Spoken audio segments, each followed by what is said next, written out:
Hi, welcome to the 13th floor. I'm Marty Duda. Today we have screaming females with us. How's it going, guys? Good. Going well. Yay! You're just off the plane from Australia. First time in this part of the world. It is. Yeah. Well, let's introduce you guys first. This is Marissa. Yes. Jarrett, and King Mike. There you go. Side.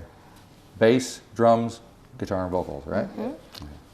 Very good. All right. Your research. Oh, yeah, if nothing else, we do our research.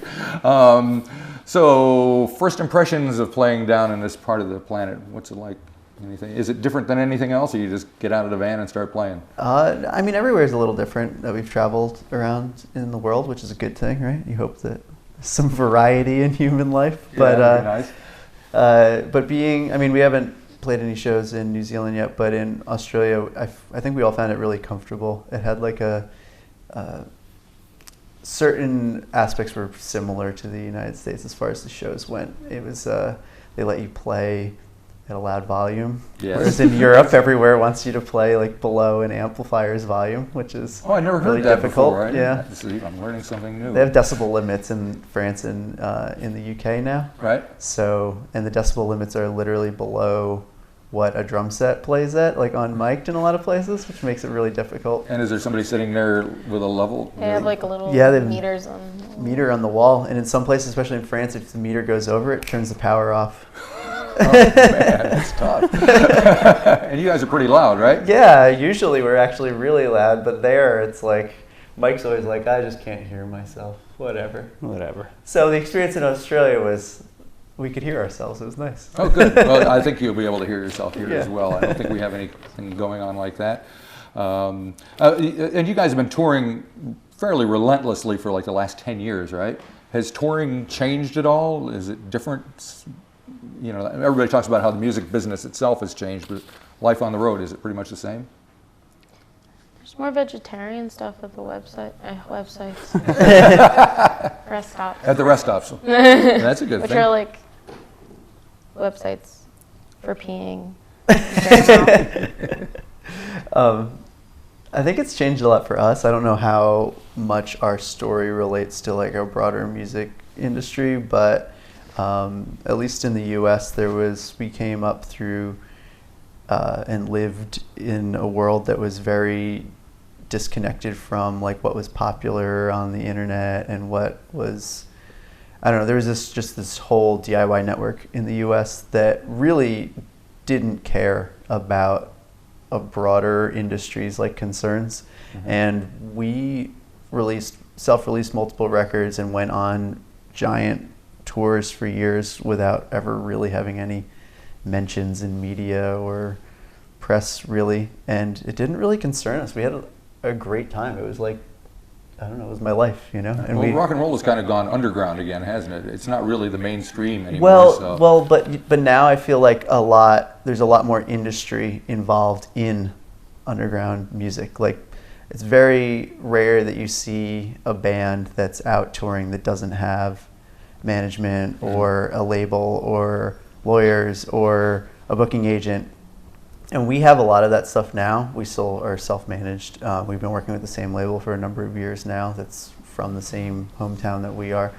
But I don't know, I just feel as though we wouldn't have been around for 11 years if we had needed to rely on that stuff right from the beginning. Right. So I don't know if we've just separated and grown out of that or something, or we just don't see it as much because we're older or what, but it seems like touring is pretty different now, even for younger bands. Like, we used to go out and just play only houses, like people's houses, for like entire like 2 to 6 week tours, and we would just bring food and make food every night at people's houses and make breakfast the next morning and play their basement that night, hang out, make friends. I mean, still most of the friends we've made through music was through those experiences. But you didn't make a lot of money doing that, did you? No. You don't make a lot of money doing this either. Fair enough. I know the feeling. We don't make a lot of money doing this either. So what are you going to do? So I'm curious about kind of where the band is going, because I know you did what Ugly came out a couple of years ago, and that was a Steve Albini thing, and that was kind of noisy and kind of loose. And then the most recent album is kind of more, for want of a better word, it's been accused of being polished. And are those kind of comments about your music relevant, and are you kind of aware of that being part of your sound as you're recording them? We always just try and do something different. I don't know. I wouldn't call it that polished myself. I haven't even heard that critique, but I definitely understand if somebody feels that way. But I have no idea. I mean, the next one might be noisier. Who knows? Right. You know, we're still working that out. We're just, but all when it comes down to recording it, we're just gonna do whatever we feel like doing, because that's always what our band has been. We never like defined our band in any way from the very beginning. We always just do what we feel like doing.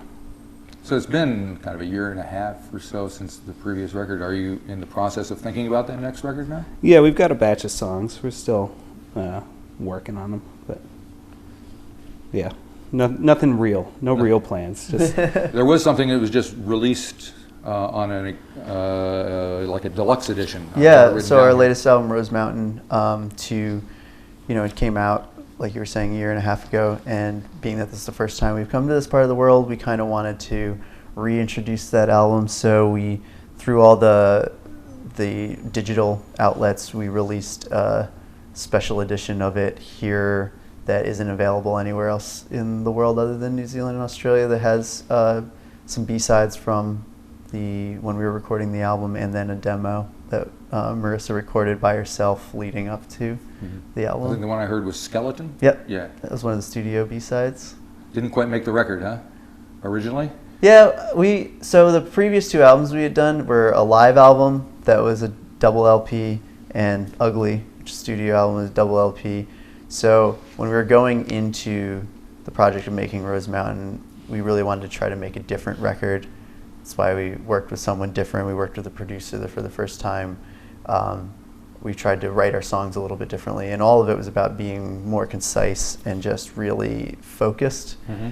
And so as part of that, we decided we were going to kind of go back to a lot of our records are like 10-song albums, 5 songs on either side of an LP, and just keep it under 40 minutes. Mm-hmm. So we kind of thought it would be good to go back to that, which meant that we had to cut some songs. So Fair enough. I don't think have more than enough instead of not enough. Yeah, exactly. And how do you approach your live shows? Do you kind of look at that in the same way? Try to keep it?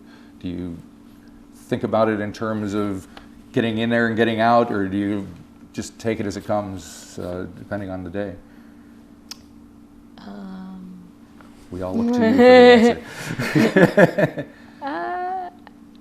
Every show is different, I guess. We just want to play as well as we can. And I don't know.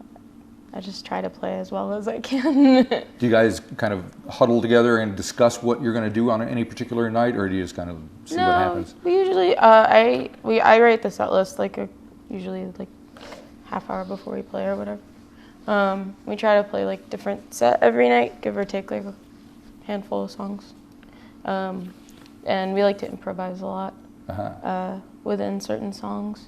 So I think that's what keeps it interesting for us personally, is to not play the same set every night, which a lot of bands do, which is totally cool. That's your thing. Just not something we're interested in doing. So. Very cool. And the other thing that you guys are kind of known for is some of the covers that you do. Like you did this wild cover of Because the Night with Garbage, and there's the Taylor Swift thing, and I read somewhere you just covered a Smashing Pumpkins tune. Is that? Yeah. Oh, yeah. We did. Are we getting known for playing covers? That's what I was wondering. Do you worry about that you're getting known for the covers more than your own? No, I that's don't cool. think so. The Replacements did that. They played way more covers than we did. That band's still cool, right? Yeah. Do you judge everything by the hipness of the Replacements? Not everything. I've learned not a that bad way to- people love when you play songs that they already like. Right. That's an audience's favorite thing. Yeah, the more well-known. In general, it's it's very crass generalization of people, but they're just like, I already like this song. This song is awesome. I already know all the words. It's so cool. Play it again. Just I react the same way when bands cut. I'm just like, yes. Except for when bands cover Devo. It's almost never good. Oh, well, I don't really I know like 4 Diva songs. We'll be like, that Rihanna song's sick. Like, cool interpretation. Yeah, it's amazing. The more well-known a song is, the more people like it. Funny about that. Then you play your own song and they're like, But I doubt that happens. let me though, go to the bathroom. Cool. Well, I'm very happy that you guys got up here. And Yeah, thanks took for the time having to us. Chat, especially within hours virtually of landing in the country. So that's pretty Oh, cool. we landed yesterday. Yeah, yesterday. It's still. Well, It's hours. still hours. Technically, Yeah, hours, but it will always be hours, like no matter how far away we get. This is true. It's just how many seconds add up, you Yeah. know? And you're at the Whammy Bar tonight, and then doing a couple, like 3 or 4 shows throughout Yeah. the country. Yep. So Yeah. not just Auckland. It's pretty cool. Yeah, we're playing Auckland, Wellington, a town that I'm going to say wrong. Tauranga. Tauranga. Tauranga. Well, everybody has their own way of pronouncing it, even here. So. Okay. Raglan, and then we're coming back to Auckland as well. Oh, great. Yeah. Excellent. Well, thank you guys. Go forth and rock.